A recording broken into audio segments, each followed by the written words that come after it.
स्वागत है आप सभी का। देखिए, पंच महापर्वों की शुरुआत हो चुकी है। तो इससे पहले हमने धनतेरस के बारे में बताया कि कैसे कैसे पूजा करनी चाहिए, पूजा का समय क्या है। तो धनतेरस से अगले दिन जो है नरक चतुर्दशी, जिसको स्थानीय भाषा में लोग छोटी दीपावली भी कहते हैं, उसको काली चौदस, रूप चौदस भी कहा जाता है, नरक चतुर्दशी भी कहा जाता है। तो नरक चतुर्दशी का भी अपने आप में एक बड़ा विशेष महत्व होता है, क्योंकि ये जो है नरक के द्वार से, नरक से मुक्ति पाने का एक बहुत बड़ा सुलभ साधन है। कि इस दिन अगर मतलब यमराज के निमित्त दीपदान किया जाता है तो नरक के बंधनों से, नरक से छुटकारा प्राप्त होता है। सबसे पहली बात तो ये। दूसरा, इस दिन यम के निमित्त दीपदान करने से अकाल मृत्यु, दुर्घटना आदि का भय खत्म हो जाता है, क्योंकि ये जो है दिन जो है यम का दिन होता है। जैसा कि मैंने पहले बताया था कि आश्विन शुक्ल पूर्णिमा, शरद पूर्णिमा से लेकर के और निरंतर जो है समुद्र मंथन के दौरान ये सभी देवी देवता, लक्ष्मी, इंद्र, कुबेर, यम, वरुण, धनवंतरी, चंद्रमा, ये सब उत्पन्न हुए।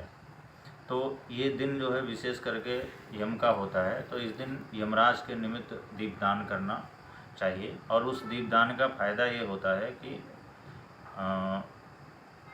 एक तो नरक से छुटकारा प्राप्त होता है, दूसरे अकाल मृत्यु और दुर्घटना आदि का भय समाप्त हो जाता है।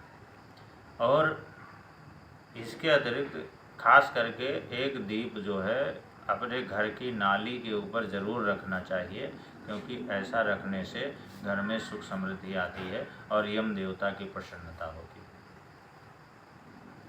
वैसे तो कई जगहों पे दीप रखने का विधान है। इस दिन 14 दीप जलाने का भी विधान है कि इस दिन जैसे चतुर्दशी तिथि है तो चतुर्दशी, चतुर्दश का मतलब होता है 14, तो 14 दीप जलाने का भी विधान है। और वो मतलब अलग अलग अन्य अन्य स्थानों पर रखने का विधान भी है उसका।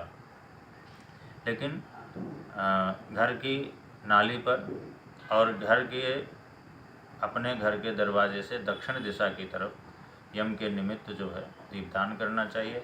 हो सके तो आटे का दीप बना करके, चौमुखा दीप बना करके उसका दान करना चाहिए। इस दिन पूजा जो होती है वो यम की होती है, वरुण की होती है, इंद्र की होती है, कुबेर की होती है, और साथ में हनुमान जी और माँ काली की पूजा होती है। इस दिन पूजा अगर करनी है तो इन देवताओं की पूजा होती है, इन देवताओं के निमित्त पूजन करना चाहिए। इसके अलावा इसको रूप चतुर्दशी भी कहा जाता है। तो रूप चतुर्दशी का मतलब है इस दिन तैलाभ्यंग एक प्रक्रिया हो। तैलाभ्यंग मतलब होता है तेल का मर्दन करना, तेल लगाना।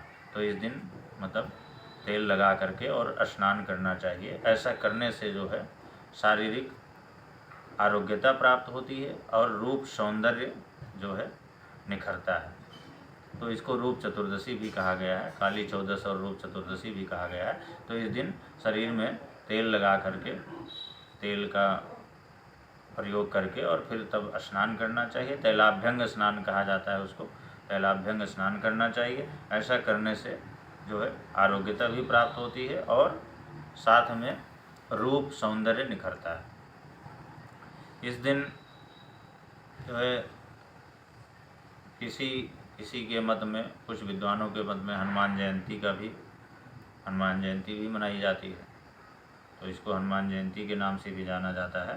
तो विशेष करके, और इसके पीछे एक कारण और भी है कि इसको नरक चतुर्दशी इसलिए कहा गया है कि इस दिन जो है भगवान श्री कृष्ण ने नरकासुर राक्षस का वध किया था।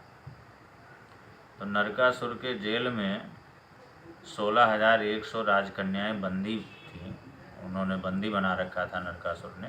तो आज के दिन उन राजकन्याओं को भगवान श्री कृष्ण ने नरकासुर के जेल से बंधन मुक्त करा करके नरकासुर का उद्धार किया था।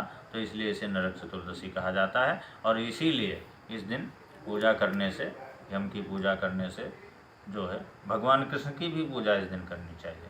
और कहा तो यहाँ तक भी गया है कि दीपावली के मनाने के पीछे एक ये भी तथ्य है कि भगवान श्री कृष्ण ने जब नरकासुर का वध किया तो उस खुशियों में लोगों ने दीप जला करके उनका जो है धन्यवाद किया, दीप जला करके भगवान श्री कृष्ण का स्वागत किया। तो इसलिए दीपावली का पर्व मनाया जाता है। तो इसलिए नरकासुर का वध होने की वजह से जो भगवान श्री कृष्ण ने उसका उद्धार किया था, तो ऐसा करने से, भगवान कृष्ण की पूजा करने से और यम के निमित्त दीपदान करने से काफ़ी सारी मुसीबतों से छुटकारा प्राप्त होता है, दुर्घटना आदि का भय खत्म हो जाता है और अकाल मृत्यु का भय नहीं रहता है। तो इसलिए इस दिन भी यम के निमित्त ज़रूर दीपदान करें। ना हो सके तो 14 दीप जलाएं और ना हो सके तो एक दीप यम के निमित्त ज़रूर दान करें और घर की नाली पर या घर के दक्षिण दिशा में ज़रूर उसको दान करें।